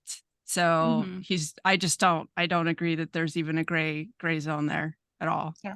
Well, here's my thing is, if he feels like he was cheated on, I'll let him have it. Like, if that, have it, you know what I mean? Yeah. Because I've been emotionally cheated on, so I know how shitty of a feeling it is. So if he felt that in that situation, I'm sorry that he did. But again, I chose wrong. Because I ended up getting rid of the good one and let the bad one continue to abuse me for a while after that. So I've definitely and I've talked about it before too, is someone who had habitually cheated on me for a couple of years. We did break up for a short time, and I did go and spend time with somebody else. He counted that as cheating, which it was not. But another time I did cheat on him, and I felt horrible. Like, I thought it would make me feel better, or make me feel like less, I don't know, hatred towards him for what he was doing to me. But I felt horrible for that. And then he used that for years afterwards, of every time he cheated on me after that, of using that time that I cheated on him.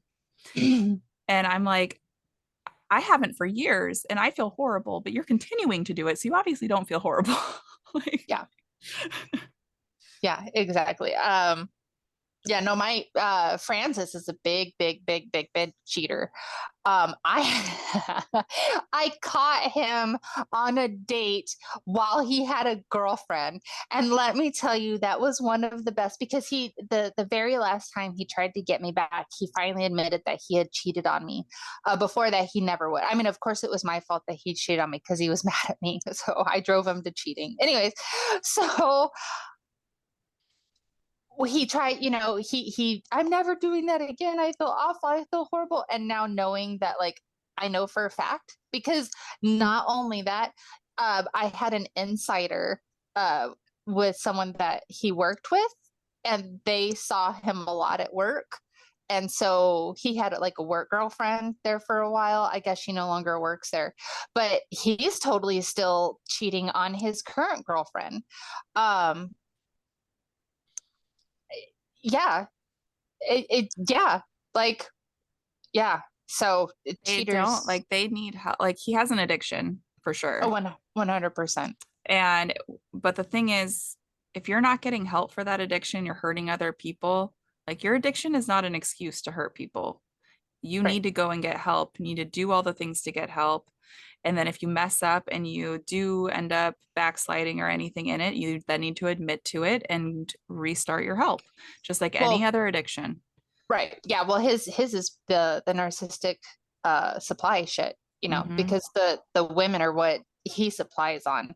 Um, Francis supplies off of women and things, and Scott supplies off of cars and social status. Mm-hmm.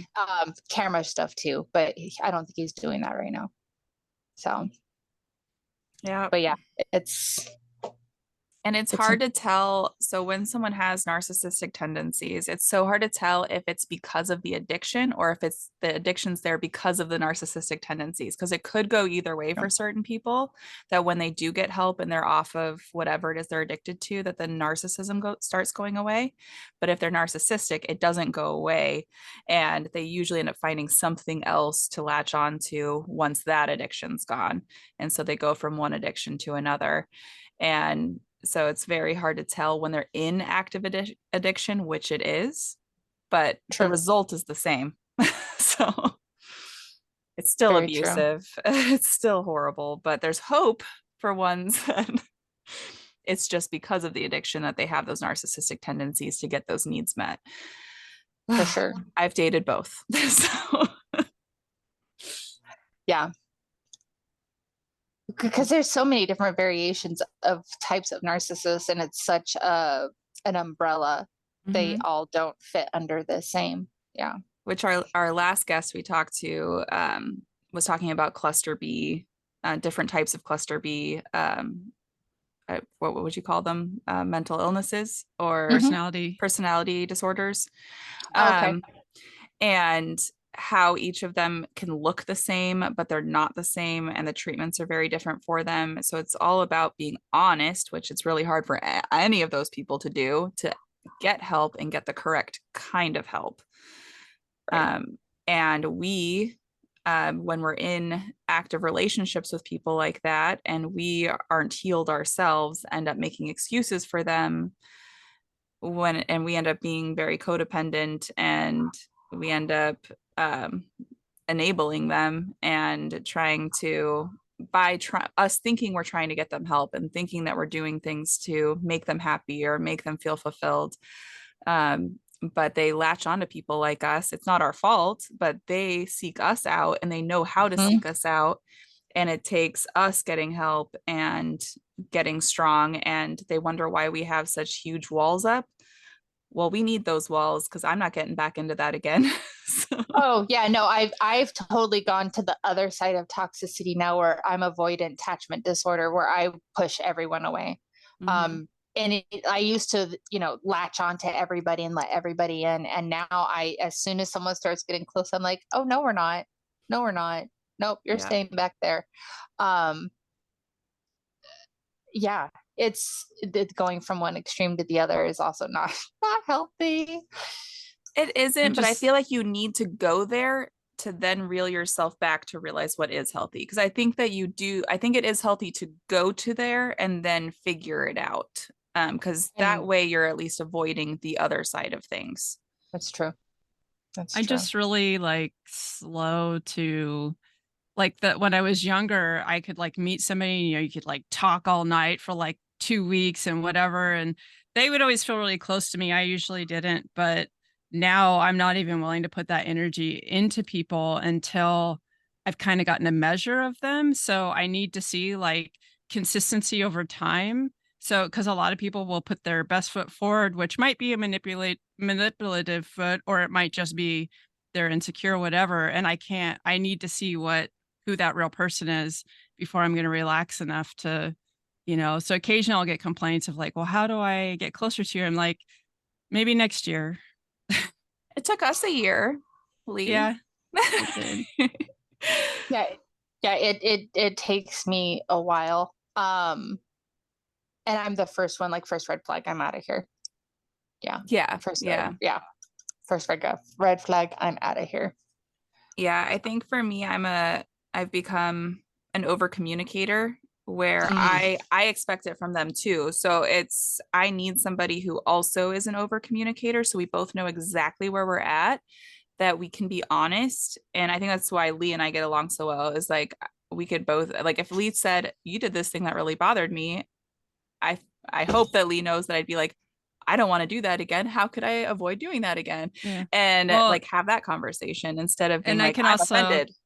Yeah, and I can also trust that you're not going to take it as an attack, but as an actual like step to make the dynamic better, that I'm investing by trusting you with my input, right? Oh, Yeah. you mean just basic healthy communication? This is an Right. amazing concept right now. I think I saw it in a movie once. Other than that, it's like a unicorn. You never see that in movies. Did it turn out what well? movie was that? I want to see it. It was an independent film. Of course. Yeah. I can't like rom-coms. I can't handle the like the unhealthy like dynamics of those movies. I can't watch them. I don't. I can't now. So during all of this, after my abuse, because we had touched on it, like you said that, I had abuse, from childhood up until then. I'm 41 now. I had a solid 38 years of abuse because it was my best friend. It was my mom and dad. It was my ex-husband. So I have literally cut all of them out of my life, and I have been abuse free since I was 38. Woo! You need my chips. nerve. Dude, yeah, literally. My nervous system is finally calming down. My PTSD symptoms have reduced greatly. Because I've had all this therapy, right? So now I can actually use the tools because I'm no longer drinking the poison, because we can't heal from what's still poisoning us. Yeah. If you're still in the abuse, you can't heal from the abuse. And it doesn't have to be romantic either, which is what I try to push on a lot of people. It could be a parent, it could be at work, it could be a friend, it could be a neighbor. And it's about putting up those boundaries and being willing to keep them and do what you say you're going to do if they're violated. 100%. Yeah. So 100%. Follow through is very important. Yeah. I mentioned before we started recording that I did NaNoWriMo a couple of years ago, and literally all I did was write down my trauma, because I've never really done that. I haven't really talked about it a lot. And that I got 55,000 words. I was about to say, and how many words was that? And I realized that when I wrote, I only talked about the situations. I didn't actually say what happened. So that's like, I'm going to do this November. So I'm going to go back and actually write out the actual details. So it's going to be even longer. But I've had therapists over the years who are like, you have enough trauma for like multiple lifetimes. And I think because I would always compartmentalize, I wasn't really seeing the whole thing. And when I wrote it all down and I looked at it and saw the patterns, I was like, I never stopped being traumatized until more recently. Like, and I feel like living in my body is traumatic, and living in the society is traumatic. So there's still like, there's still shit going on. Oh yeah, I mean, there's a lot. I mean, and like you, being Ehlers-Danlos, neurodivergent. I'll speak for myself, queer, because I don't. You're queer too, right, Tyler? Yeah. Yeah. And I don't know your standing. Lee, I mean, but I think technically I just don't like labels. So, yeah, yeah, it's, I'm just queer yeah, to me is just, I'm not hetero. It's, yeah, it's either you're hetero or you're queer. I'm definitely not hetero is kind of how my brain spectrum's on it. Um, yeah, I would, yeah, then I am queer. yeah, it's because you're either one or the other, because I'm not, that's just how I spectrum on it. Anyways, um, living in all of those realities, it is extra and more layers of trauma, just because we're also trying to navigate living in a neurotypical world. So there's traumas for that, and then trying to live in a healthy body world, there's traumas for that. So there's just so many stacked against one another that it's hard to process. That is for sure. Yeah. And back to your tattoo. Right, exactly. Yeah. Yeah, So that's definitely the world we live in. I mean, it's amazing to me. And I was just talking to my doctor about this, because I went in, I had another MRI of my neck, and I have all the discs are degenerating. I have 3 slip discs, and then I have arthritis at the base. And she's like, how long have you been in pain? I was like, I don't remember ever not being in pain. Like, even in middle school, like, I don't remember ever not being in pain. same. I thought that was normal. Like, you should Mhm. always have pains. And she's like, I don't. And I'm like, I hate you. Yeah, I actually met somebody that's never had back pain, and I was just like, what? Huh? That should start hurting in junior high, Yeah, mine. Yeah. I explicitly remember my back hurting when I was 8 years old. Like, I have Because scoliosis. So yeah, here's one for you. Did you guys know growing pains are not normal? no. I mean, I know yeah, that I logically know that, yeah. but The doctor said it was normal. Oh, just have her do some stretches. While my legs were hurting when I was a kid. And stretches Yeah. is the worst thing we can do. There's Right. that. Yeah, yeah, Right. yeah. yeah. And I, I've always had a potassium deficiency, no matter how much bananas I eat, no matter what I do. And no doctor will listen to me about that, which also causes pain mhm, in so many areas. mhm. I wish I could Yep. have banana bags every day. Yo, I have a friend that I get IVs from. It's pretty Mhm. fantastic. They don't do potassium, but I do B vitamins. Mhm. So Which are also good say to have. yeah, saline and B vitamins. I am here for that. Right? When you have POTS, people don't understand how much of a relief getting an IV is. Like, I look forward to it because the day after, yo, I feel so good. That's what I Yeah, we tell just felt really them. good. I'm like, just Yeah. give me an IV bag, just one. Just like they're like the last time I was in the ER here in this town, and they told me we don't treat chronic conditions in the ER. And I'm like, I just want an IV, like just an IV. I heard that on one of your other podcasts. You actually had a Mhm. IV in, they just wouldn't do it. Yeah. Yeah. I had a doctor that wrote me a prescription that I could carry around with me and I could take to urgent cares or anything like that.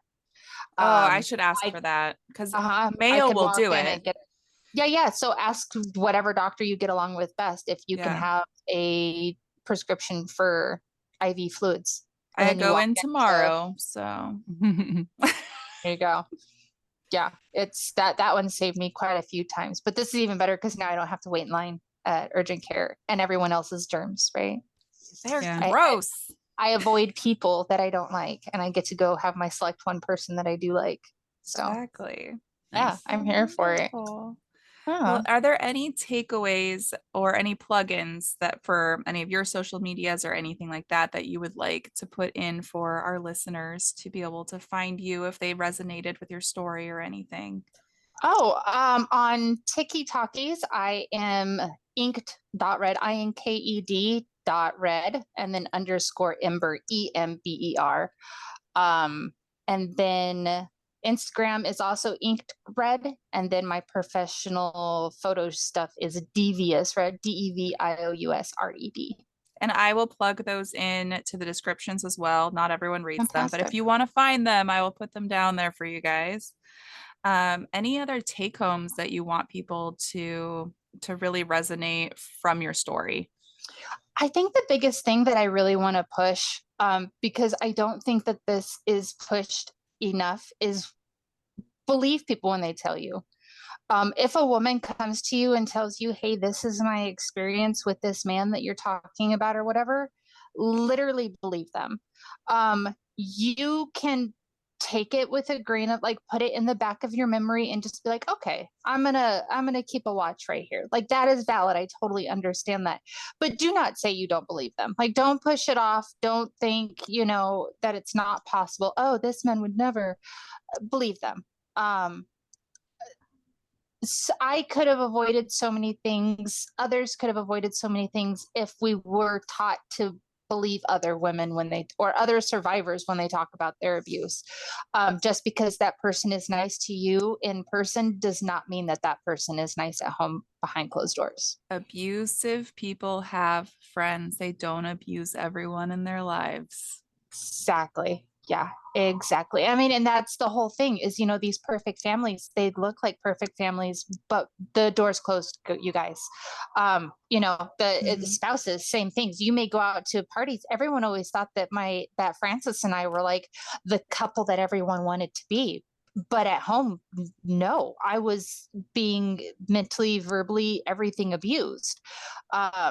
There's stuff that we didn't even touch on. Like, there's sexual assault with him. Like, there's so many things with Francis that I just glazed right over.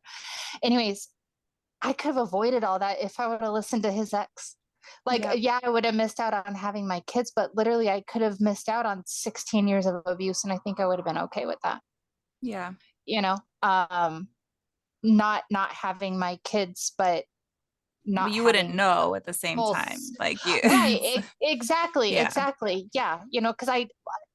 Because we didn't even go into the parental alienation, but I was parental. I'm an alienated mom. One of my kids is back. And she'll tell you. That thought just went right out of my head.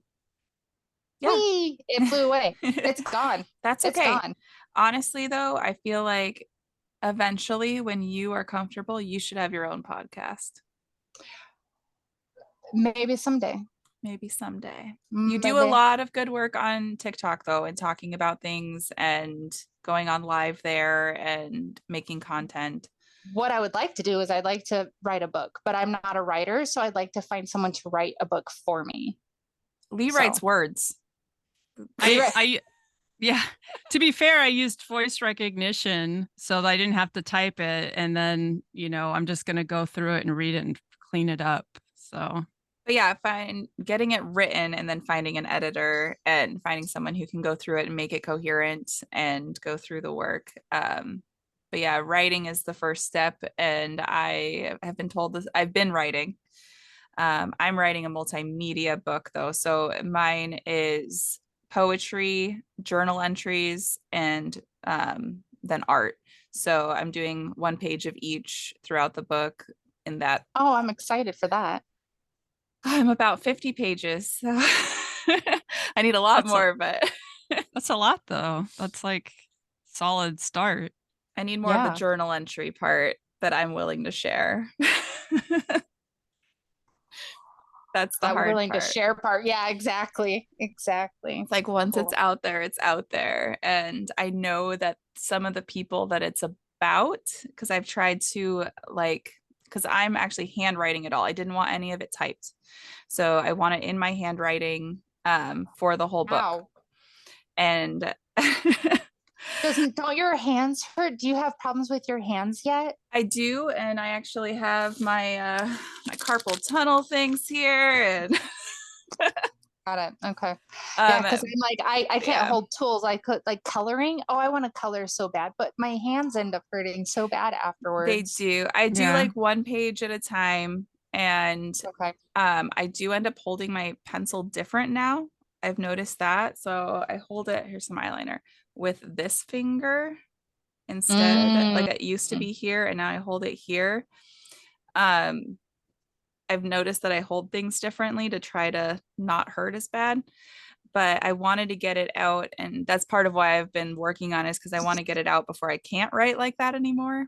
And I really thought it would be more powerful in my handwriting to have it done. So I did type it first and then I'm writing it now, which it is kind of painful to write some of it. So then I have to stop and That's like all Oh my man. my crafting stuff is the same. It hurts my hands, and I have like sleeves I wear on my fingers. I have compression gloves. I have like tools to make it. But Mhm. sometimes I just my ADHD is like, you need to do that thing, or we're going to like deprive you of all the dopamine. So then I'll get really into doing something for a few days, and then like my hands are just toast for Mhm. like a week.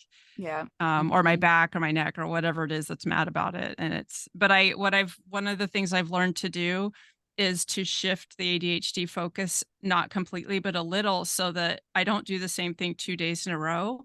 And I have about Mhm. 3 days between revisiting the same kind of activities. So that way, I'm not compounding the pain. I'll be a little sore from one day, and then the next day I do something else, and the next day I do something else, and then I go back to it. And that it took me a while to learn how to do it, but it has allowed me to do more as a result. That's awesome. That's a good idea. Because That I is have a good idea. multiple things that I do for crafting as well, but I end up hyper fixating on one until I'm sick of it. And I don't want to pick it up again. Yeah. Um, but yeah, that's a great idea. Then schedule it out. And then I feel like I'm not going to be doing that for multiple days in a row and killing my hands. Yeah. I worked with a pain specialist, and they got me in the habit of taking breaks like every 15 minutes. I'll get up and like shake it out, and that also helps. It was annoying at first, and it's still annoying sometimes, but it does, especially with my hips and stuff, it does help. Now, I will say that in result of the cleaning company, Mhm. I'm a very fit and muscular little creature. I will say that that has helped reduce my dislocations tremendously. Oh, good. I used to pop in and out so much frequent and worse too, like the severity of the pop, because sometimes it'd be a sublux, sometimes it'd be all the way. Um, I get way more sublux now, less total dislocations. So the whole making yourself strong, unfortunately, it's true. Yeah. Yeah. I For And used I to be hate really working out. I So used to be really muscular before my health issues got really bad, and I there's a huge difference. I think like I didn't even know I had EDS like before. I definitely had issues and stuff, but I was always so muscular that because I have PCOS, so I build muscle really uh, easy. mhm. And yeah, and then after when I had like malnutrition and the gastroparesis was really bad and stuff, like my body just ate all the muscle, and now I'm kind of blobby. And I definitely just kind of feel like it, like there's the benefit of aging, things get a little bit stiffer. I feel like that'll suck a little bit later in life, but right now it is helping because, I don't pop my shoulder out as much or whatever because I'm just not as flexible. But I Mhm. still like my ribs and my back and stuff, they just do things that I knew that when I was more in shape, they just wouldn't have done. Right. Yeah. I used to suffer. My right hip used to pop in and out like It's my right all of hip the too. time. Yep. And I think, are you right leg dominant? Because Yeah. weren't you a dancer or Mhm. something too? Yeah. So I think that because I was a dancer as well. First time I dislocated was I did a fan kick and my leg went and just fell. Um, and I, Oh, I yeah, can't imagine. Oh my gosh. it was, That was a fear of mine when I was yeah. dancing. Well, because when you feel that that click is going to hit at the top and that one time, and I kept telling everyone my hip clicks, like, oh, it's normal. It was not normal. Anyways, so yeah, that happened. Um, but yeah, that right hip, man. But yeah, ever since I've gotten strong, because I mean, I'm just nothing but Mhm. a super muscle. But when you're mopping and sweeping and scrubbing all day long and you can only eat 25 grams of fat a day because you have pancreatitis, you're bound to be Yeah. nothing but muscle. Yeah. All protein intake with Which has been like I haven't been able to be as mobile, but when I was before the that my hips got really, really bad, but I was working out, and since my testosterone's higher and I haven't been on HRT in a while, I build muscle so fast. I didn't even think about that being wily until you were saying that with the PCOS, but my testosterone levels are high because of my one testy that's Mhm. floating around in there. Um, Yeah. It's just a floating not because connected. My ovary and my testy aren't connected to anything. So, because you had a partial hysterectomy as well, right? yep, yep. Yeah, same. Mine are just floating. Well, I don't have a testy, but my ovaries are just a floating. Just Yeah. floating around. They also left, so they took out part of my uterus, not the whole thing. And because they had to take, I had a medical device. Leah and I talked about this. One of our other, were we even on recording? I don't even know. Yeah, we weren't. They had to remove a device from my uterus, which is why they gave me the partial hysterectomy. And so they had to cut out part of it, but I wanted them to take all of it and they wouldn't. But it caused endometriosis on my colon because they left it just open. That's So so like what? So nice. it So was Yeah, really nice. nice. like thanks. Yeah, Yeah. I just had a hysterectomy in February, and because I had endometriosis and congestion syndrome, and I was in tremendous amounts of pain all the time. So the only bad thing is like even though I have the ovaries, it still changed my hormones enough that I gained like 20 pounds since February. Just my body just went hee hee, you know. And I'm Oh like, man. great, like that Yeah. middle age thing. I'm like, why? Should you wait? I haven't gained any weight, but it kind of worries me because I know I've lost muscle. So Mm. I've lost like 5 pounds, You've redistributed. but all the protein drinks I've had to drink for the gastroparesis made me put on weird weight. Like Mm-hmm.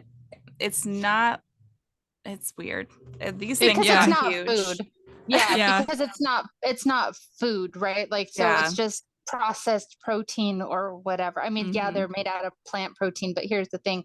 It's all processed food. And that's yeah. what I don't like about diets like that are vegan because it's so many processed foods. It's not like whole Hmm. food diets, you know. No. Yeah. Um Now so that I'm that's able to eat again, so my son, like I'm out of the flare up that I was in, oh good. my weight has gone down, and so I'm glad about that. But I know my muscle's also down, so once I start building muscle, I need to remember that I'm going to gain weight, but it's not the same.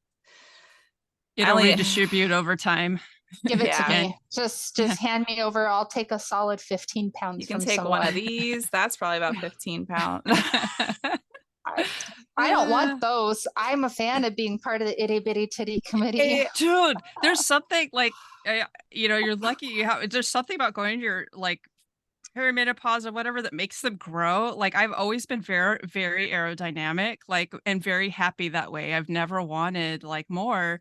And then now I have like, and I'm like, they feel weird when I lay on them, like because I like to sleep on my stomach, and it just, they're just there's so much more there than I'm used to, and I'm like, yeah, why does this need I to be a thing? and I'm I'm gonna going pierce So mine. through. So I had mine pierced and I took them out when I started having issues recently, but I'm still waiting to get into the breast surgeon and I'm hoping they do a mastectomy, but I don't know why they're so against it. I'm like, I will pay out of pocket at this point. Like I, just I've talked about that. If I get diagnosed with breast cancer, no matter what stage, just Mhm. take them. Just take That them. yeah, If they're gonna kill me, I don't need them. yeah, yeah, because right They now fed my they're babies. They're no longer useful. You can just take them. yeah, and same. they saw something in my mammogram, so I had to get one with contrast. I sent it over to Mayo, and then Mayo has not scheduled me with the breast surgeon yet. And I have an abscess as well. I know it's gross, guys. I'm so sorry, but I have it an abscess as well, and it's so painful. And they're like, "Well, we were gonna fix your hips first. We're gonna do your stomach first." And I'm like, "This seems more important to me than my stomach or my hips. I've been dealing with those for a long time. Can we just Yeah, like?" because that can spread into more. Like that can Mhm. metastasize into other Yeah. issues where your hips. Yeah, and I had invasive ductal carcinoma in 2016 and I wanted a mastectomy then, but I was on state insurance and they said I can only get a Uh, lumpectomy. And so I had a lumpectomy and I have they did the best job. Like it's an amazing scar. If you want to go on my website, you guys, you can see my scar. But I'll post another picture of it. But it's the same breast that I'm now having issues in again, and that they found something. And I'm like, you would think that would be an emergency. You would think after your history. Yeah. Yeah. No, Yeah. that's terrible. Whatever. It's terrible. Whatever. Well, keep us updated on that. I will. All Updates right. on Tyler's boobies. My boobs. They've been getting them. I like wake up and check my phone. I'm just like, oh, yay, boobie update. Here's some pictures of bloody discharge for Lee. Woohoo. We love that for you, Lee. I think I've sent it to her like 3 or 4 times now. I'm totally okay with it. It's happening, you know, again.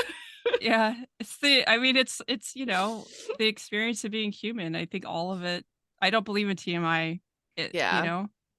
Not with my people. Yeah, like with Yeah. my people, you're gonna get all the information. Yeah, Exactly. same thing. Exactly. All right. Well, I'm gonna wrap up here because I have to pee. Okay.